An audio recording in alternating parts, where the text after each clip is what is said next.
here's what's up, and here's what we need to discuss. And as always, I'd love to hear back from you guys as to what you think might be cool, what might not be sensible, etc. So, first things first, the GT3 is sold. I know I haven't mentioned it yet. Reason for that being it was gone, it wasn't gone, and now it's finally gone. I was genuinely sad to see that car go. I really, really loved it. I still believe performance per pound, or supercar per pound, the GT3 I think outdoes anything I've ever driven, really. I mean, okay, it didn't have the straight line punch that the LT had, and it might not have been as exotic as the F12, but it still backed it all up with a phenomenal driving experience. The exhaust note, particularly with the Sharkworks exhaust, was fantastic.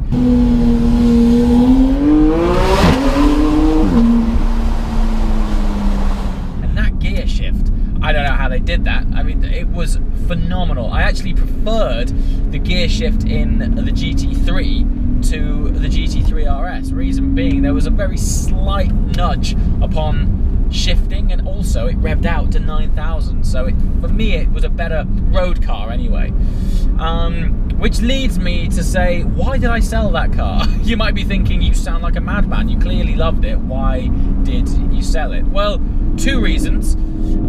First thing is I did 20,000 miles in that car in the first 12 months. And by normal road car standards, that doesn't really sound a lot, but by GT3 standards, if you went online and looked at the pre-owned market of GT3s, a 20,000 miler stands out like a sore thumb. It was only me, as the madman that I am, or should I say passionate about sharing cars with you guys, that I used the GT3 as a daily driver. And a lot of people I bumped into was like, when you say daily, you mean like every weekend, right? I'm like, no, every single day, hence 20,000 miles. So first things first was, if I did one more season in that car and used it as my daily, it'd end up being a 40,000 mile GT3 in 2 years, which is going to do no one any favors. And second of all, the Generation 2 GT3 launched at Geneva just a few months ago. Again, not going to do that car any favors. So I thought it's probably about time now to get out of that car. Plus, I'd also at some point really like another GT3. There's a Gen 2 out, and hopefully I'm going to get my hands on one of those one day. I'm not sure if it'll be anytime soon, who knows, but yeah, definitely one day. The aim of the game is to get back into another GT3, because to this day it's still one of my favorite cars that I have ever owned. Next thing, F12. I've decided to sell the F12, okay, and the reason being is that I'm just getting no use out of that car, mostly because I'm actually getting more enjoyment at this stage out of engines in the back. The front engine layout of the F12 Berlinetta makes for stunning aesthetics. It is such a beautiful car. For me though, it's the way that car looks and the way that car sounds. It drives well as a Grand Tourer, but I'm not really a Grand Tourer kind of guy. I much prefer being able to grab a car by the scruff of its neck and throw it around an alpine road.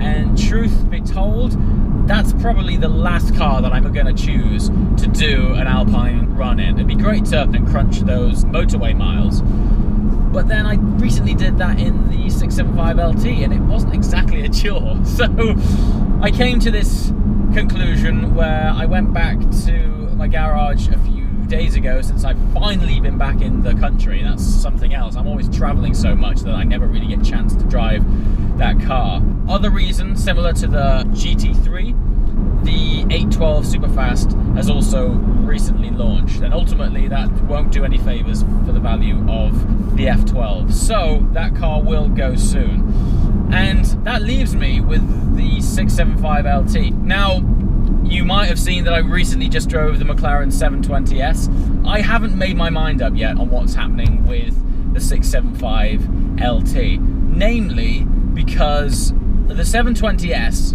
in a nutshell, offers 90% of what the 675 LT does. However, I bought the LT for that last 10%, and that's the rawer, more visceral, I guess, track-biased edge.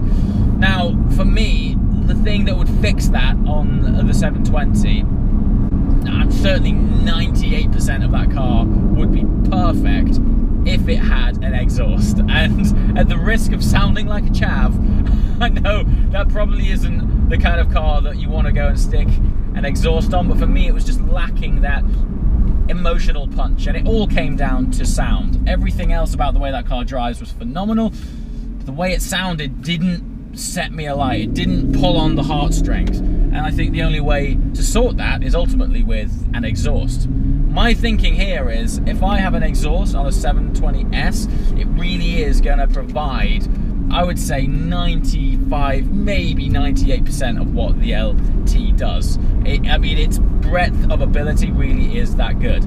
So then we have to question, what are we doing with the 675 LT? Right now, I haven't made my mind up. It might be that I drive them back to back and really compare and see, but my instinct is, what's the point? What's the point in having the 675 LT?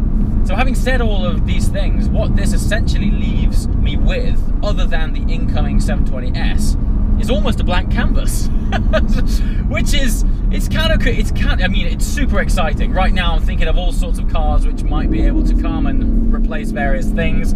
This channel is all about immersing you in experiences of as many different cars and adventures as we possibly can. So yeah, comments. Put in the comments cars that you would like to see on this channel. And you know, as much as I'd love to see a Chiron and a Pagani 760JW, that's probably not going to happen anytime soon. So by all means, comment what you would like to see. Hypercars might not make it just yet. Anyway guys, that's a very quick update. I know this isn't the normal style of video that I would make, but because these cars form such a solid structure of this channel, I felt that I owed it to you guys to explain what was happening with those cars, what's coming, what's going, and what you might see. And as always, I love hearing from you as to what you would love to see next on this channel. Anyway, as always guys, thanks for watching, and I'll see you next time. Ciao!